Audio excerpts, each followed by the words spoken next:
Just as a disclaimer, some people might find this video very offensive because we're going to be talking about religion. I, for one, am intrigued by all sorts of theological interpretations, but if you're not into that, maybe skip this one or watch it. Make yourself uncomfortable because challenging your belief systems is the only way real change happens. This A24 film is one that I was going to pass over until I briefly skimmed the synopsis by accident and discovered that its two main characters are Mormons. More on that later. I initially watched this film while on a plane to Japan in March, which not a really good pick when you're on a 14-hour flight and you're battling crippling anxiety in the dark with two people beside you cramped together, and you're internally trying to make yourself calm and not freak out and freak everybody on the plane out. And in a plane where time is constantly moving forward rapidly from where you once were, which is basically just the passage of time. So aside from a bout of anxiety and panic midway through this film on my flight, I actually really enjoyed this one. And dare I say, was impressed by this one.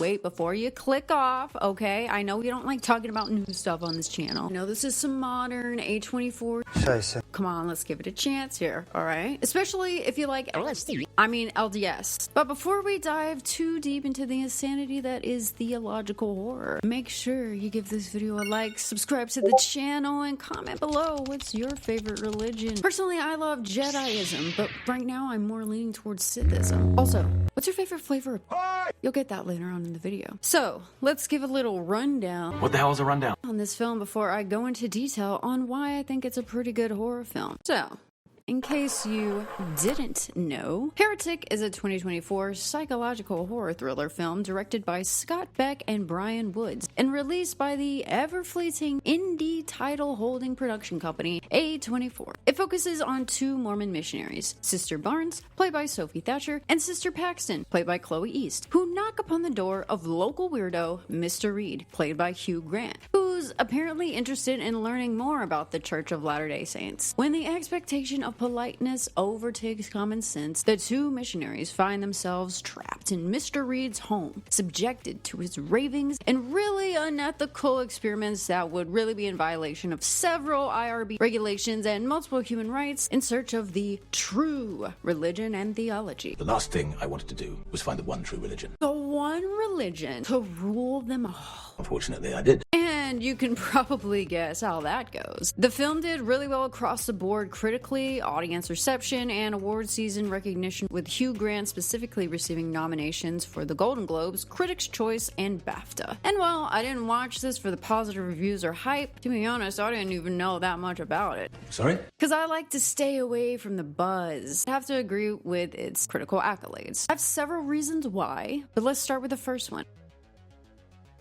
So, I really like movies of this genre of horror that focus on religion and its followers. I have always been intrigued by it. I'm not sure why, because I grew up in a Christian household. Scary. With a touch of Shinto Buddhism on my Japanese side. So, yeah, that's something. I guess I always questioned it, and I remember asking at like 8 for some clarification on free will, then getting an immediate contradictory and dismissive answer and wondering, that doesn't seem right. But hey, what did I know? I was a stupid kid. I still kind of am a stupid kid. The exploration of religious fanaticism and the almost obsession a lot of followers have with knowing the truth is just interesting to me. Because when you really try to get into a non-combative discussion on religion and understanding beliefs, it almost always gets combative. And I think it might be difficult for people within religion to grasp that people find the idea of religion itself interesting and genuinely want to know more. Of course, that comes with asking questions, clarifying things to understand, and I guess that comes across as threatening. This could be drama, people. I think it's the horror in the unknown, or what could be true, and the horror in that truth. You have films like The Omen, Children of the Corn, which I hate, Stigmata, explore that fear in the truth of their faith. And to me, that's one of the best kinds of horror. The ones that turn inwards and introspective, and not in a Shutter Island, it's all in your head and you're crazy type psychology. Hate that movie. Hate that movie. Why do I keep referencing movies that I hate? I I don't know. But inwards in a way that challenges your belief systems and the realization that you may be wrong about everything you believed, that has been a formative foundation to your identity and how you structure your life, and that you actually know nothing and have nothing to base any meaning or interpretation of your life upon except random circumstance. You're welcome for the existential crisis you're having right now. People can find comfort in religion. That seems to be some sort of cosmic understanding and confirmation, but when you present it beside other religions and compare, it can be a little destabilizing, and that's terrifying. That'll send anyone into an existential crisis in no time. Existential crisis! And probably why a lot of people don't like the genre. Which, hey, as Christ said, no judgment here, dude. Direct quote from him. Now let's move on to another aspect that really impressed me here. The character of Mr. Reed. So when he first appears on camera, you get the weird vibes instantly. You can feel the uncomfortable energy that's building between him and the missionaries, and I actually really enjoyed that because I'm a sadist. That came out wrong. I think it's a really good reflection of what actually happens with this type of interaction. Like I said before, it's awkward, and while it starts off as non-combative, it usually doesn't end that way. Okay, yes, this movie takes that to the extreme, but there's parallelism. I like that they also frame this character not in the cliche, cynical skeptic, I'm so jaded and I'm gonna punish you for the ethical crimes and contradictions of your religion archetype, but as someone who is genuinely curious, albeit psychopathic, and disappointed with his own findings, which, spoiler, have led him to the same conclusion, that they're all just iterations of earlier versions. He uses the comparison of the lawsuit between Radiohead and my girl Lana Del Rey, or as I like to call her, Lana Del Rey, over claims of copyright over her song Get Free being a copy of their hit Creep, which ironically enough is a song that they got sued over by the Hollies for ripping off the song The Air I Breathe with their song Creep. So it's just a never-ending battle of what's originality and what's copy. Another comparison he brings up is the game of Monopoly and how it was ironically bought out by the Parker brothers from the original creator, Lizzie Magie, of The Landlord's Game, a game that is meant to be a critique on capitalism, but ironically implemented a praise of the system and simultaneously cheated its creator out of money and credit. In utilizing these real-life circumstances, he suggests that religion is just the same, different iterations of the same thing, shaped to however the owner wants it in order to control those under it. Both of these serve as his starting points to his own game of belief and disbelief, which are two doors that he offers them to enter, claiming that they will determine their path, but ultimately end up leading to the same place, where they encounter the next aspect of this film that I really enjoy. Pie! The miracle pie. Hey, smells like cherry. Maybe grape. Blueberry? When they're in the basement, Mr. Reed sends down a supposed prophet who is supposed to eat a poisoned blueberry pie. Could they have at least made it cherry, but somehow miraculously come back to life and tell them about the other side? So, prophet does this. And what happens? Yeah, she is unalived. They check, no pulse. Nothing happens for a while except them trying to escape, and then the prophet seems to actually resurrect, cryptically saying,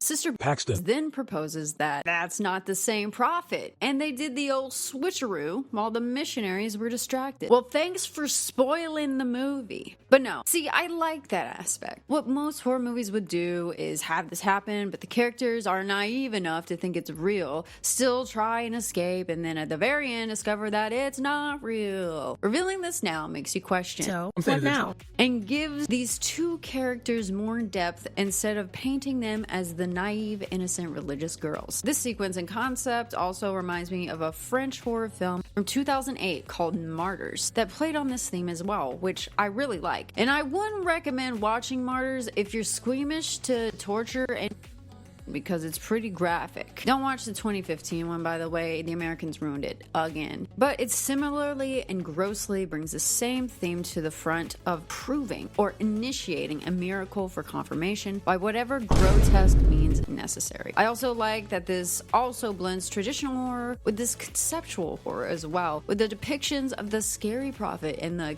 cagey ending, which we're going to talk about now. The cagey ending. Okay, so I'll admit, I have problems with the ending of this film. Honestly, up until the point where Mr. Reed tells Sister Paxton, going through this chute will show you the one true religion, I thought it was fantastic. I was also wondering at that point, how the hell are they gonna wrap this up? Well, they end up giving horrifying shock imagery of emaciated women in cages, and Mr. Reed telling Sister Paxton that basically religions are based on the desire to control individuals, as he has done with the women in the cages, who he says have done all of this willingly. While I do agree with his interpretation to an extent, did he really have to put the women in cages? I guess they're making him out to be sociopathic, but I think trapping 2 missionaries in your house and subjecting them to your unethical experiments proves it enough. Just my opinion, it came off a little, well, he's a crazy atheist psychopath, so nothing he says is really valid, and he's just a cynical nihilist. Completely reducing the amount of credibility in his perspective to the general audience. I mean, I guess the creators thought, if we don't give a big shocking finish, the audience will think that they were cheated out of a dramatic ending.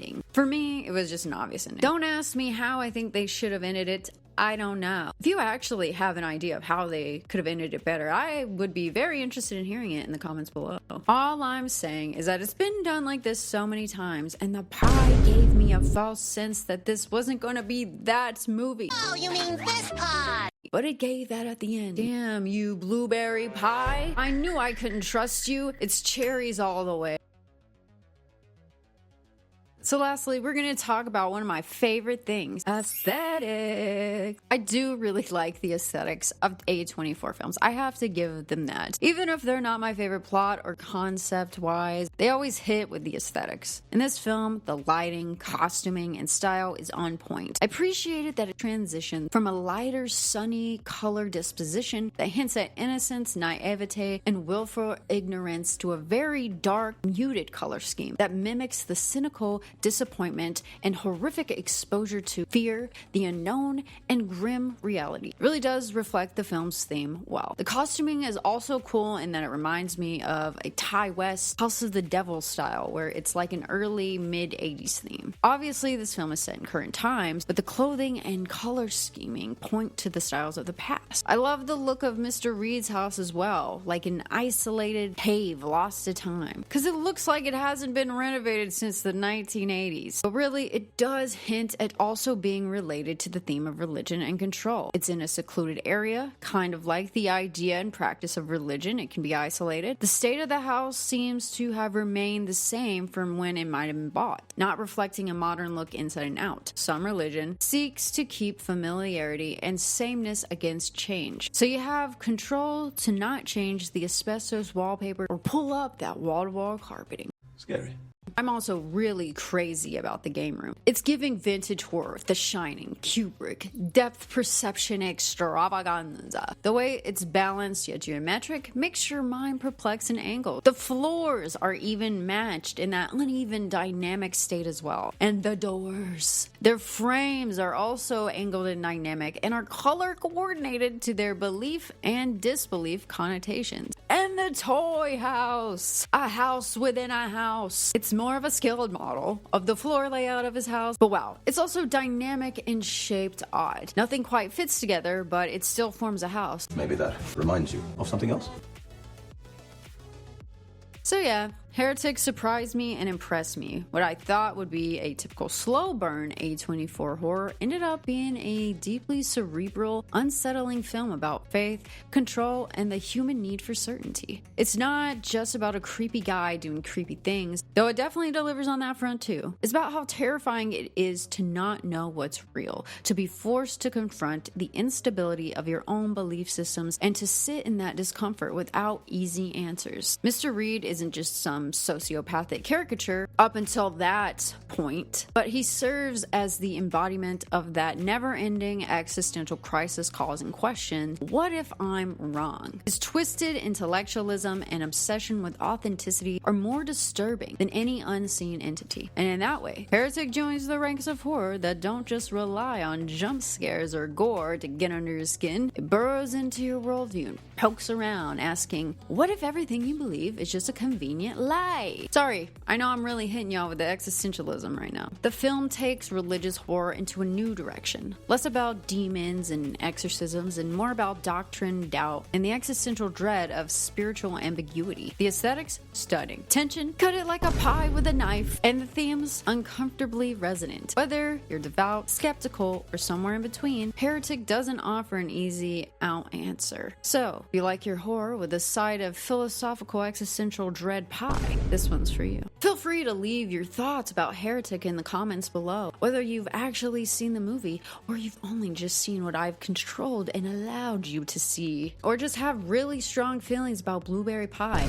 I hate it. Tell me what's your favorite pie. Get the pie joke now? Make sure to give this video a like, subscribe to the channel if you're not already, and share this video if you still share videos off of YouTube. Thank you so much for watching, and stay safe, and I'll see you in the next video. Bye! First of all, yeah, Playboy for religion. Love that. Just like a prayer. Amen or not. I really did just put a Madonna reference in here, and wow, that's this snack in the